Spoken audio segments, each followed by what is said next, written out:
Hi everyone, this is Macy from Code to Create. Welcome back to my channel. My friend Flora Yao from Ivy Elite Capital, she's going to explain to us why we need to seek our funding internationally. From last episode, we understood what is really venture capitals, and let's talk about landscapes. And we mentioned about Canadians are seeking fundings from governments and friends and families, and also from venture capitals. They eventually moved to the US, and they're seeking for fundings in the US. Let's talk about the landscape internationally. Yeah, sure. Especially, I know your focus is in China. Yeah. Can you just talk about why people should seeking for funding internationally instead of just their neighbor or in Canada? Yeah, very good question. The first reason is in Canada, we don't have that many venture capital firms, and normally those fundings are pretty small compared with those venture capitals from China or from States. And the second thing is for most entrepreneurs, what they need is not just the money.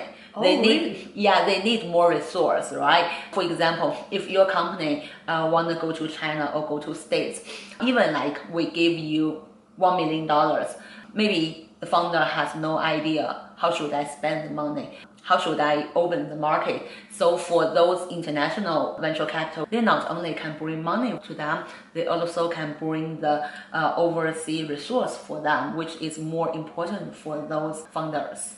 That's very interesting. So you mentioned it's not just about the money. Yes. So they should not just aim for the largest the money can get.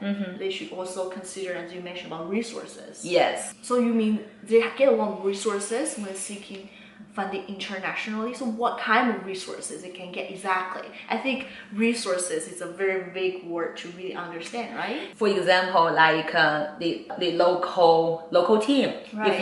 If the founder wants to build up an office in that market, the local team. Right. That's expensive. And also the sales channel. If one project want to launch a new market, where is the sales channel? Those international venture capital definitely can help them. I see.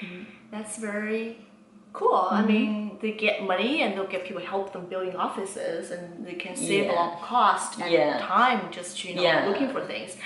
And I know you're specialized in Canadian and Chinese markets. Yes. Is there any biases people have towards Chinese investors? Oh, lots of bias.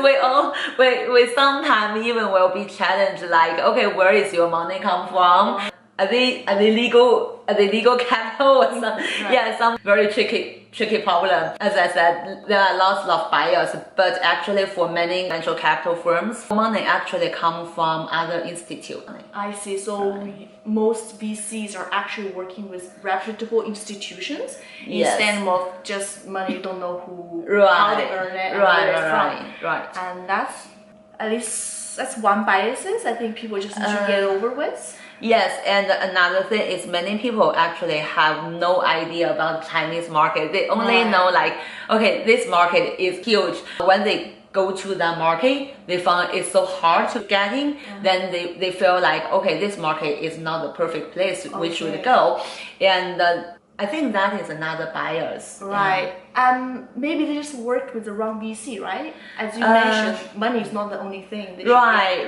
And maybe it's because the company, they didn't know this market very well. They don't have a well-rounded strategy to go to that market. Right. There is a huge culture barriers, which we will talk about how to talk with VC in next episode. And thank you, Flora. And see you next time. See you next time. Bye. Aha, you finished my video. If you like to keep track of my channel and always get notified when I have new content coming up, you can click on the subscribe button from here. And if you love this content, please give a thumbs up. This way, I will be making more content towards this category.